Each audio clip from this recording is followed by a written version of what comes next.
Olá, boa tarde. Começamos o Bora RS desta quinta-feira aqui no canal do YouTube da Band RS. Nosso encontro todo início de tarde com as principais informações da manhã e também projetando como será a tarde aqui no Rio Grande do Sul, também com notícias que chegam de Brasília. Olha, uma edição recheada do Bora RS para você que nos acompanha, que é já nosso fiel escudeiro aqui das tardes no canal do YouTube da Band RS. E a gente começa com uma linda imagem da Orla do Guaíba.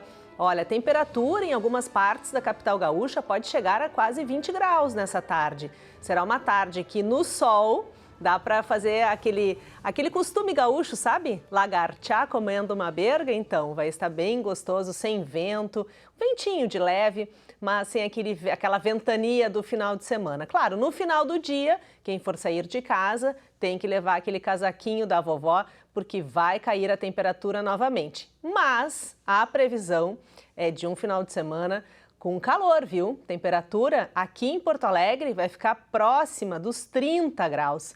Então, dá para ir começando a tirar a roupa aos poucos, guardando aquele casaco mais pesado, deixando assim um colete, algo mais leve, mas ainda, pelo menos até amanhã, temperatura mais baixa no amanhecer e no final do dia, e no sábado e no domingo, olha, pode dar até praia, viu? Para quem está aí no litoral norte nos acompanhando, vai ser bom o final de semana para curtir também um mar, claro, com todos os cuidados, os protocolos, porque a gente ainda está no momento, olha, ontem no Banho de Cidade a gente falou sobre a ocupação do Hospital Ernesto Dornelles, 125% de ocupação dos leitos de UTI. São 40 unidades para 50 pacientes.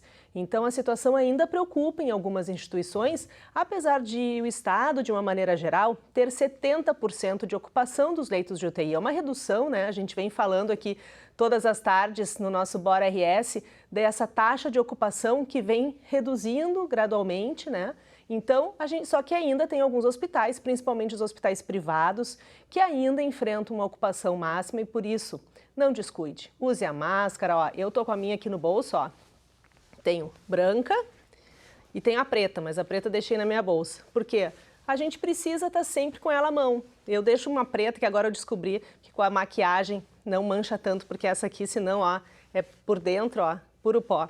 Mas é isso. Tem que trocar a máscara, tem que estar com a máscara, porque ela é uma proteção que vai ficar por muito tempo na nossa vida. Ó, achei que estava na minha bolsa, não, tá aqui a preta, ó, descobri essa preta aqui, super bacana, dá para usar aí várias vezes, só deixar depois ela penduradinha assim, que funciona super bem. Bom, a manhã de hoje começou com uma imagem emocionante. Aliás, foi na noite de ontem, né, mas para quem foi dormir um pouquinho mais cedo, foi surpreendido essa manhã. No início da noite, por volta das 8h30, o governador Eduardo Leite, junto com o vice-governador, também secretário de Segurança, Ranolfo Vieira Júnior, deram uma coletiva em frente ao prédio da Secretaria de Segurança do Rio Grande do Sul, lá os escombros, né, do prédio, justamente no dia que completava 7 dias, né, uma semana do incêndio.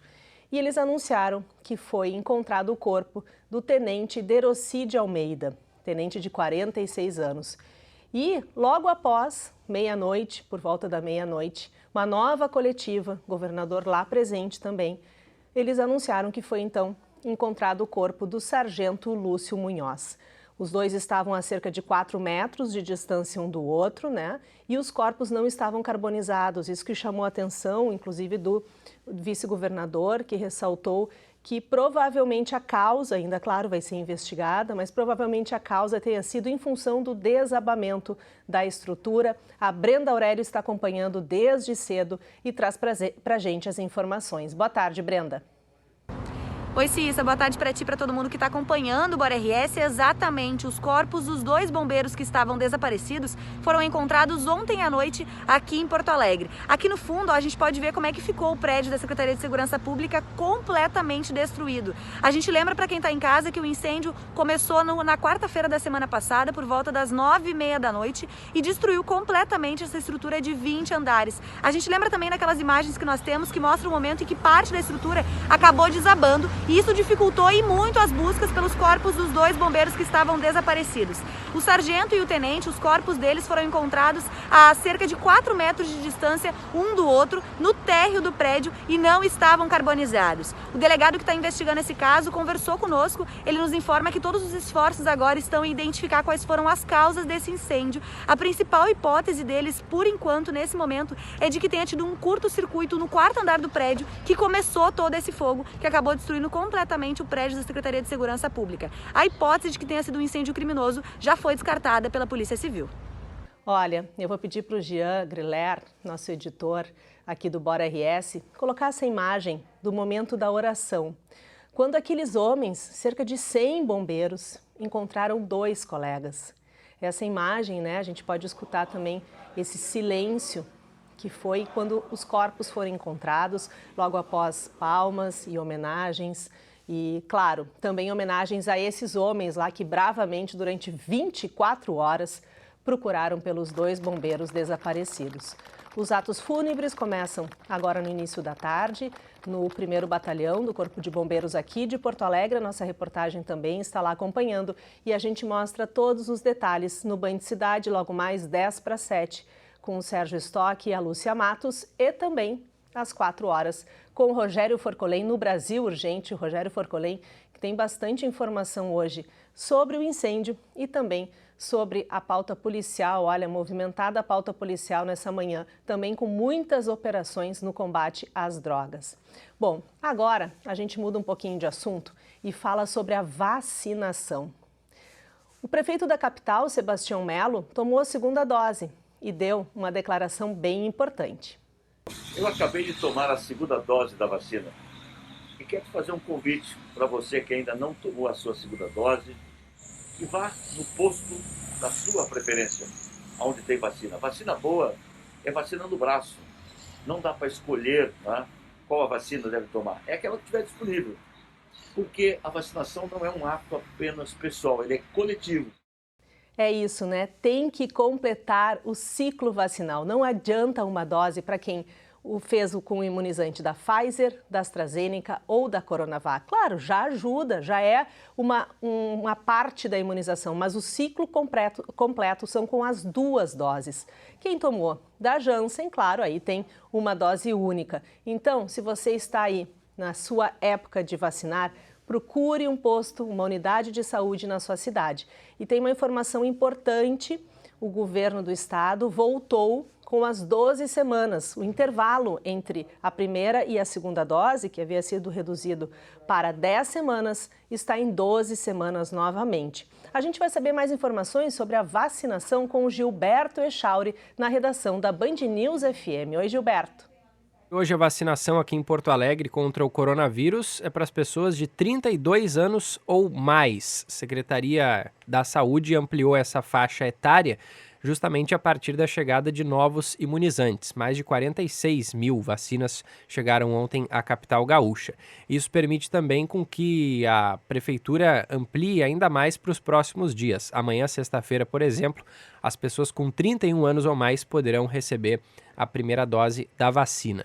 Uma outra informação é que hoje adolescentes de 15 a 17 anos com comorbidades também podem se vacinar e amanhã, sexta-feira, adolescentes de 12 a 14 anos também com comorbidades. 12 unidades de saúde aplicam as vacinas nesta quinta-feira. Álvaro de Fini, Assis Brasil, Belém Novo, Camaquã, Glória, IAPI, Moabe Caldas, Modelo, Morro Santana, Santa Cecília, Santa Marta e São Carlos. Hoje volta a funcionar também o drive-thru híbrido ali do shopping Bourbon Valig, híbrido porque as pessoas podem ir de carro ou a pé. Drive-thru vai das 9 da manhã até às 5 da tarde. Segunda dose da Coronavac Butantan também está disponível em 20 unidades de saúde e a segunda dose da Oxford AstraZeneca em 32 unidades de saúde e 21 farmácias parceiras da Prefeitura de Porto Alegre.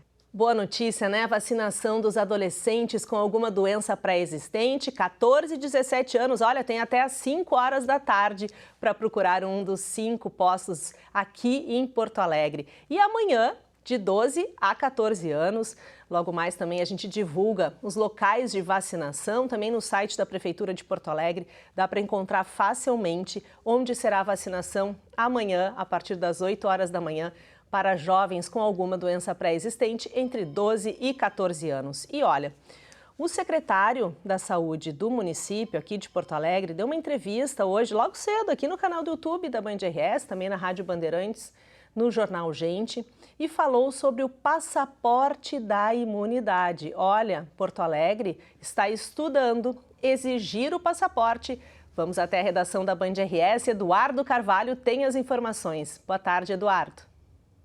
Bom dia, Cissa. Bom dia a todos que acompanham o Bora RS. Olha, Cissa, a Prefeitura de Porto Alegre pretende adotar o chamado passaporte vacinal, o documento que serve como prova de que a pessoa tomou as 2 doses dos imunizantes contra a Covid-19. Essa proposta seria colocada em prática apenas depois que a capital gaúcha atingir 70% da população geral com a primeira dose do imunizante. A ideia, segundo o secretário da Saúde, Mauro Esparta, seria incentivar as pessoas a receberem a segunda dose das vacinas. Ele falou hoje no Jornal Gente da Rádio Bandeirantes. Vamos ouvi-lo. Quando a gente faz a vacina, recebe a carteirinha lá e isso, aos poucos, vai indo para o sistema.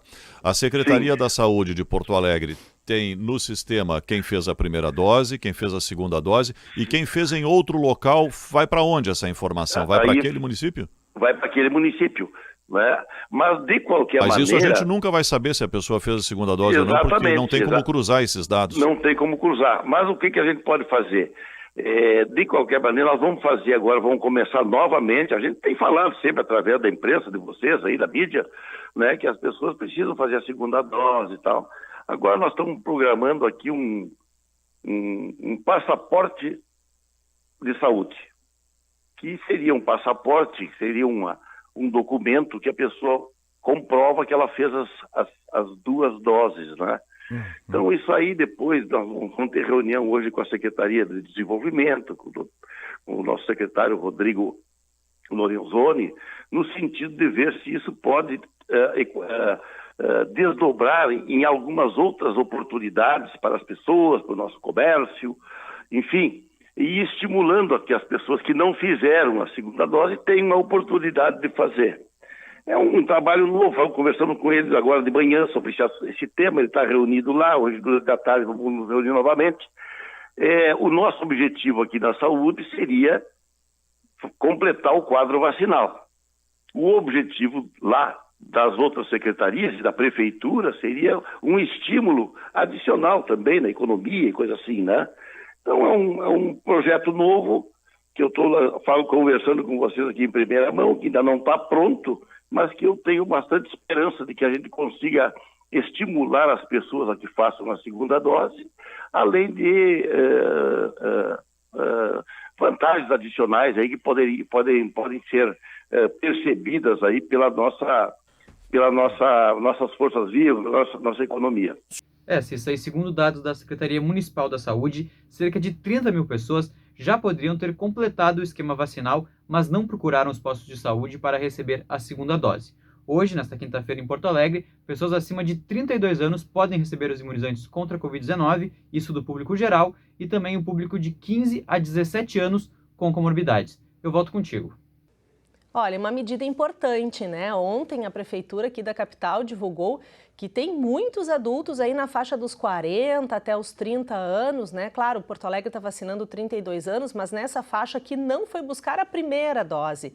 E o prefeito da capital ressaltou a importância, e são centenas ou dezenas, né, de porto-alegrenses que não foram buscar a segunda dose. Então, coloque em dia a sua carteirinha de vacinação contra a Covid-19 e também, se você está na faixa etária, procure uma unidade o quanto antes para receber a sua primeira dose. Porto Alegre hoje com grande procura, 32 anos a faixa etária, amanhã 31 anos. Olha, estamos chegando aos poucos perto dos 30. Deve ser aí na próxima semana, se não for no final de semana, mas amanhã a gente conta tudo aqui para você sobre a vacinação em Porto Alegre e também nas outras cidades, viu? Tem cidade na fronteira, na campanha, que já está nos 18 anos. Então, a faixa etária, ela se expande pelo Rio Grande do Sul e com certeza a gente vai ter município aí anunciando 70% da população vacinada vacinada, ou quem sabe 100%.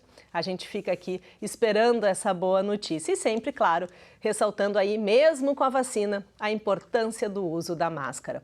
Bom, agora a gente vai falar de futebol, porque hoje tem Inter em campo pela Libertadores, um jogo importante para o Inter, que se passar pega o Flamengo, mas olha, primeiro tem que passar hoje. Pedro Oliveira tem as informações. Oi, Pedro.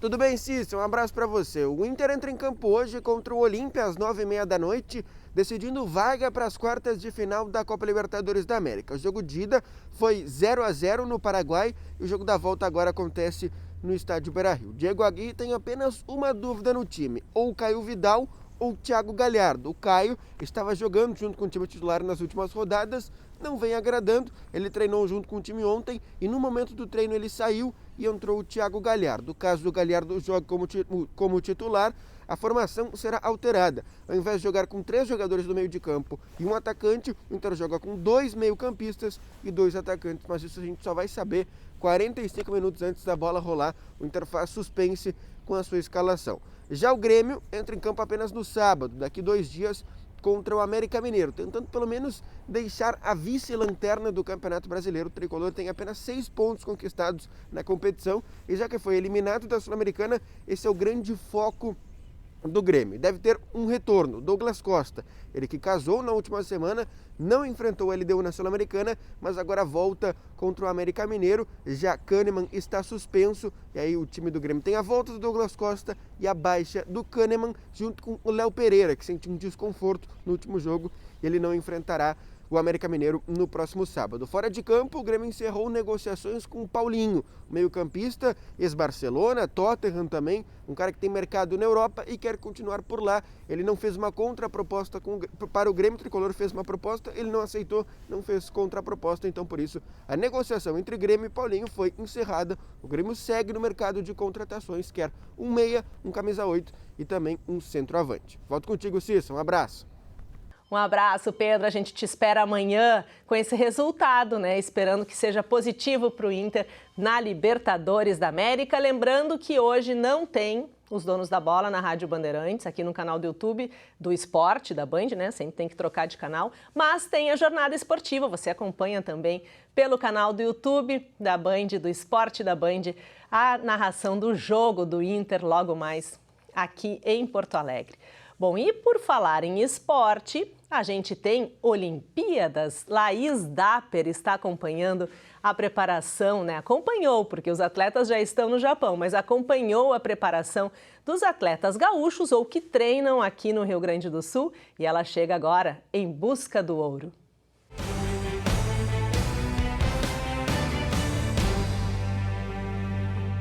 Quantas horas tu treina fisicamente? Quantas horas tu treina tecnicamente? E quantas horas tu treina psicologicamente? Tu tem uma dor no joelho, automaticamente, vou no médico, né? Depois não vou no fisioterapeuta. Mas quando tu tá ansioso? Quando tu tem medo? Quando tu tá triste? Onde é que tu vai? Ansiedade. A palavra que descreve o sentimento que a maioria das pessoas passou a ter com a pandemia é ainda mais potente para atletas de alto nível. No início eu me senti bem perdida, não sabia se ia acontecer os jogos ou não. Mesmo com o adiamento, era uma incerteza que a gente tinha, né? Não tinha exatamente 100% de certeza de que a Olimpíada ia acontecer. Com o primeiro adiamento da história dos Jogos Olímpicos, a experiência não conta muito na hora de segurar o nervosismo. O esgrimista Guilherme Toldo já participou da competição 2 vezes e precisou reforçar a preparação psicológica. Obviamente foi um baque muito grande para mim, porque justamente tinha sido feita toda uma preparação, eu estava, no meu caso, eu estava pronto para participar de uma etapa do circuito mundial, essa etapa foi cancelada, então foi um momento onde eu tive que repensar muito sobre qual era a situação que a gente estava vivendo naquele momento, de como que as coisas iam acontecer. A gente tem que ver o atleta como um todo, né? A psicologia não é mais importante que nenhuma outra área, né? Todas as áreas são importantes, né? A preparação física, a preparação psicológica, a medicina, a fisioterapia, a nutrição, né? Então, na medida que uma dessas áreas, né, não é trabalhada, né, o atleta não está plenamente capacitado ou, né, tem mais chance, né, de não ter um grande desempenho. Nos Jogos Olímpicos, o vencedor é decidido em segundos. Os anos de treinamento colocados à prova em instantes. Aí, não basta só o treinamento físico. A cabeça vai ajudar e muito no resultado final. A gente não tem como dissociar a preparação física da preparação mental. A fisiologia, o organismo, o indivíduo, ele é o mesmo, não são duas entidades separadas. Inclusive, se a gente fala da fisiologia, da biologia, das moléculas ali, as que respondem ao estresse são as mesmas que às vezes respondem numa situação de exercício. Então, se o indivíduo ele não está bem preparado mentalmente, fisiologicamente ele não vai conseguir responder fisicamente para aquela demanda. A bicampeã mundial de judô, Mayra Guiar, coleciona títulos e está preparada para competir a 4ª Olimpíada. Apesar da bagagem, ela sabe bem o que define a luta. Numa Olimpíada, numa competição assim muito importante, a cabeça faz o diferencial na hora, né? Os atletas estão muito bem preparados fisicamente, tecnicamente, mas a cabeça ali no momento é o que vai prevalecer. Os Jogos Olímpicos, né, é uma competição muito particular, muito específica, porque acaba se treinando durante 4 anos, durante 4 etapas do circuito mundial, onde é feita uma corrida olímpica para chegar lá, e tudo esse dia num dia só. Então esse é a grande questão, onde não interessa qual foi o treinamento que foi feito, ou se o melhor trabalho foi desenvolvido. A coisa que é mais importante é estar bem preparado naquele momento de subir na pista, naquele exato momento onde o jogo acontece. A judoca Maria Portelo está indo pela 3ª vez aos Jogos Olímpicos. No ano passado, a notícia do adiamento e as restrições da pandemia pesaram. Ela precisou olhar para o início da carreira para entender o caminho que ainda tinha pela frente. Nós ficamos 3 meses isolados dentro de casa e isso foi um desafio gigante para minha cabeça. Eu tive que ressignificar muitas coisas. O porquê que eu faço judô, o porquê que eu continuo, né? Eu tenho 33 anos e estou no meu 3º ciclo. Por que isso é tão importante para mim? E colocar os meus valores acima de qualquer coisa, sabe? E aproveitar, porque eu acredito que tudo na vida é um ciclo. E eu estou me aproximando do fim de um ciclo. A saúde mental ela já é uma preocupação, né? A gente já tem essa preocupação com os atletas de alto rendimento. E aí quando vem, né, o avanço do Covid, ainda mais, né? E acho que o principal fator, assim, que contribuiu muito, né, para a saúde mental dos atletas que estavam se preparando é todo um cenário de incerteza, né? Isso, junto com as questões de treinamento, é muito ruim, né? Muito difícil para o atleta, porque a gente vai acompanhando na mídia, e obviamente os atletas também, né? Todas essas ameaças de, talvez os jogos sejam cancelados, foi adiado, mas a gente não tem certeza se vai efetivamente acontecer. E é claro que isso atrapalha muito a preparação dos atletas. Se puder ter esse suporte para poder compartilhar tanto as alegrias, as tristezas, as angústias, os sonhos, os anseios, e tu poder saber lidar, né, e ter uma maior consciência da tomada de decisão, né, é mais fácil. Os jogos vão acontecer, os atletas se prepararam, mas no final, essa não vai ser uma competição como as outras. Se eu tivesse assim que hipotetizar, né, jogar assim uma pergunta, eu acho que dificilmente a gente vai ter assim novas marcas, novas, né, porque tem todo esse contexto assim de treinamento. Pô, tu ficar um ano e meio sem ter uma estrutura adequada de treino, é óbvio que isso influencia lá no resultado, numa marca, por exemplo, de um atletismo, né, de um recorde mundial, de um recorde olímpico. Então, eu acho que isso é algo que a gente pode efetivamente esperar, que os atletas, talvez, em função, né, desse impacto da saúde mental, eles não estejam 100% no topo assim, do seu rendimento físico.